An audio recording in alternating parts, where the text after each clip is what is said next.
విజయనగరం జిల్లాలో ఈ సబ్సిడీ కౌంటర్లు ఏర్పాటు చేశారు. శృంగవరపు కోట మండలం కేంద్రంలోని రైతు బజార్లోని సబ్సిడీపై నిత్యావసర వస్తువుల పంపిణీ కౌంటర్లను ఎమ్మెల్యే కోళ్ల లలిత కుమారి ప్రారంభించారు. బహిరంగ మార్కెట్లో ధరలు మండిపోతున్న తరుణంలో ఈ కౌంటర్లు ఏర్పాటు చేసినట్లు చెప్పారు. ఎన్నికల ముందు సీఎం చంద్రబాబు ఇచ్చిన హామీని కూటమి ప్రభుత్వం అమలు చేసిందని తెలిపారు.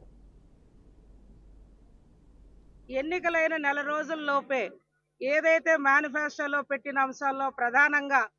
పేదల సంక్షేమమైన పెన్షన్ పెంచి అందిస్తానని చెప్పిన పెన్షన్ పథకం కావచ్చు,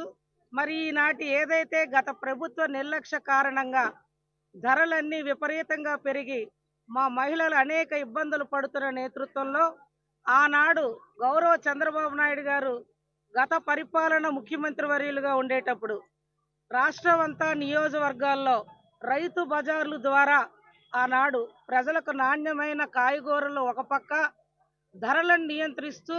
నిత్యావసర సరుకులు ఆనాడు మేము అందించడంలో మరి ముందుంటూ ఎస్కోట్లో ఆనాడు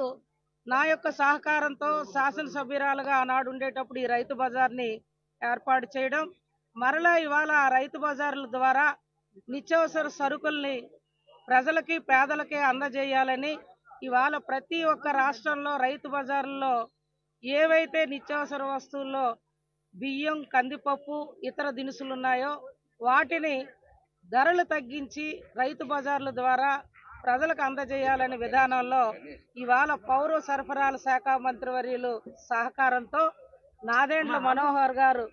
గౌరవ ముఖ్యమంత్రి గారి సహకారంతో రాష్ట్రం అంతా కూడా ఇవాళ రైతు బజార్లలో కంది